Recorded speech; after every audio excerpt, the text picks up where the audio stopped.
Lately, Red Bull seems hell-bent on mastering the art of self-sabotage. It's like they've got a PhD in shooting themselves in the foot, with honors. Their latest misfire? Oh, just the glorious mess now unofficially known as the Yuki Musical Chairs Show. And it's not just a minor hiccup, this one's got the entire F1 paddock side-eyeing so hard it could qualify as an Olympic sport. If sarcasm were fuel, the teams would be lapping the earth by now. You know the situation's dire when even the usually tight-lipped, granite-faced Dr. Helmut Marko, the man who normally speaks with the warmth of a fridge door, starts admitting mistakes. I mean, this is the same Helmut who treats emotional vulnerability like it's contagious, and suddenly here he is, publicly admitting that, yeah, maybe, just maybe, the team completely botched the handling of Liam Lawson's promotion. That's not just surprising. It's like spotting a unicorn doing ollies down the pit lane. So here we are, sitting at peak chaos, front row seats, popcorn in hand, watching Red Bull unravel their own mythology in real time. And as if that weren't enough, Christian Horner, ever the smiling puppet master of the Bulls, might be knee-deep in hot water if this house of cards collapses any further. Let's be honest, Red Bull didn't just trip over themselves, they face-planted into what might be their shortest-lived second driver era ever.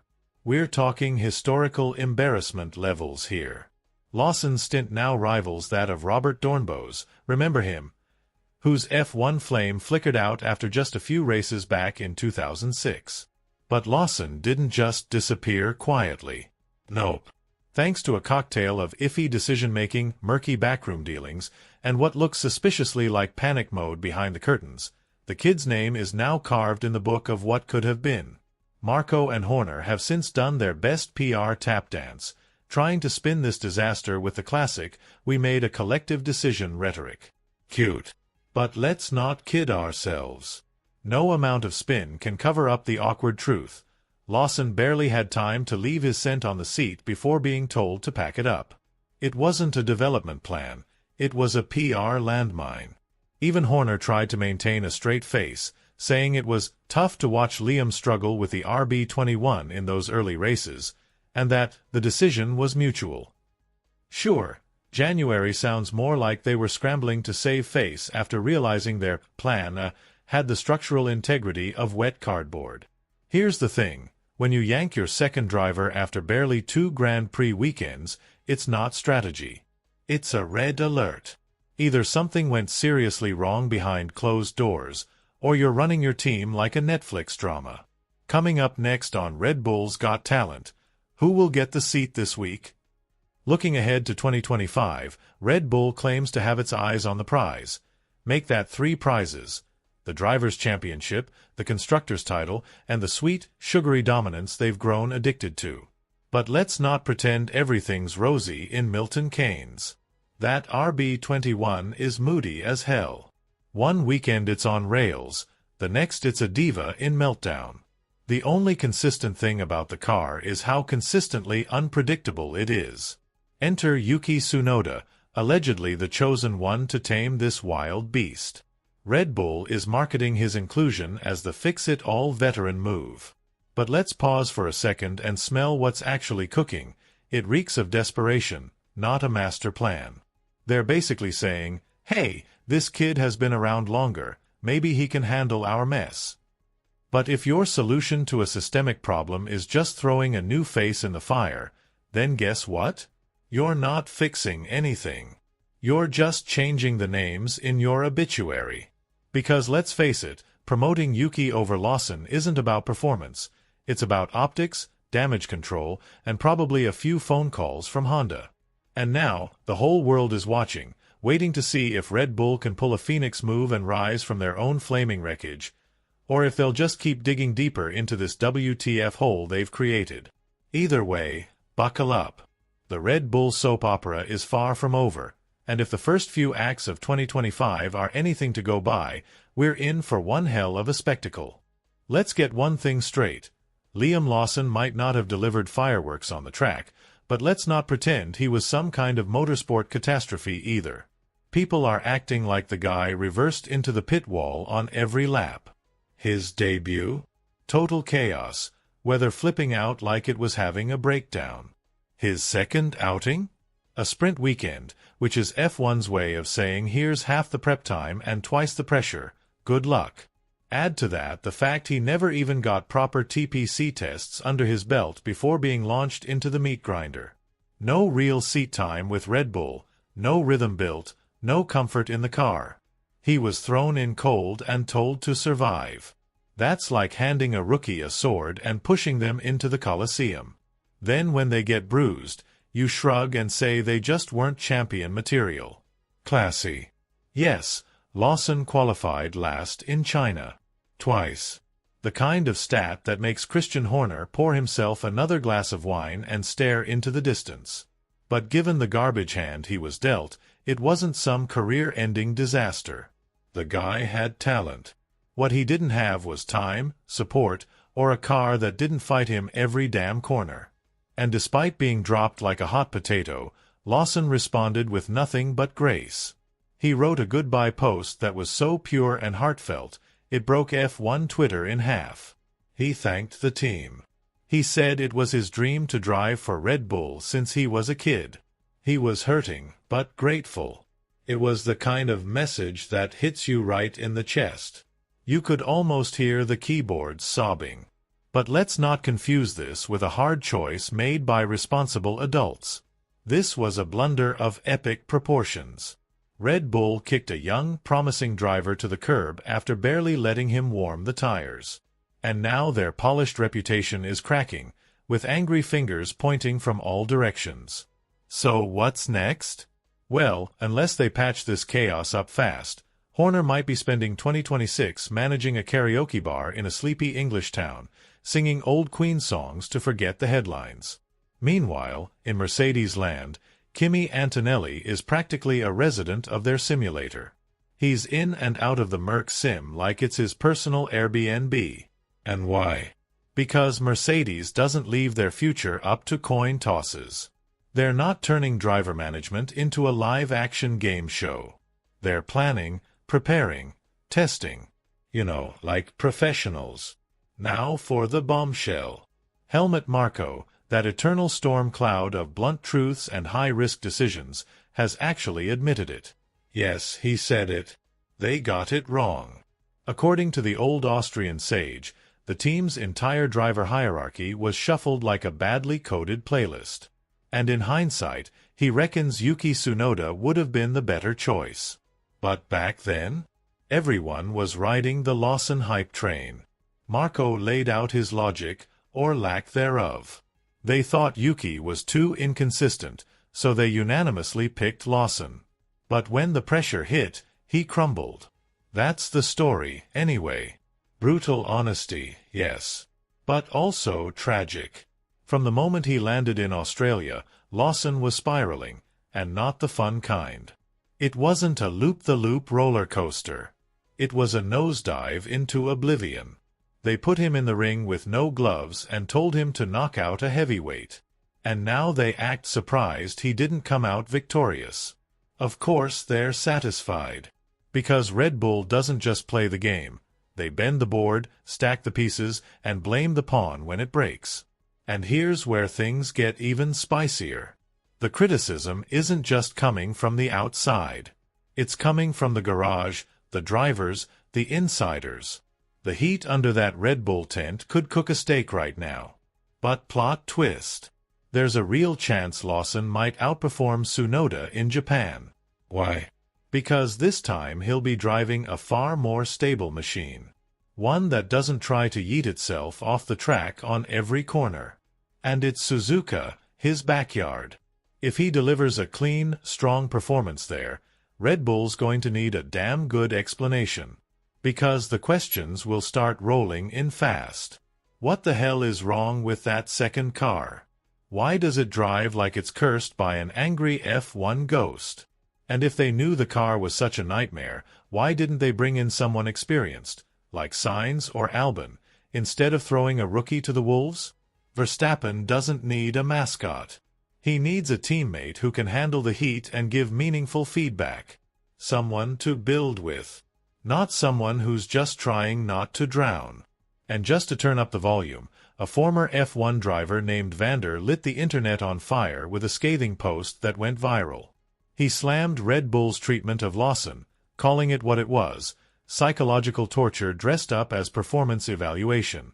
And here's the wild part, the entire grid showed up to back it. Brendan Hartley hit the like button. Then came Pierre Gasly, Oscar Piastri, Nico Hülkenberg, all giving their public thumbs up to Vander's brutal honesty.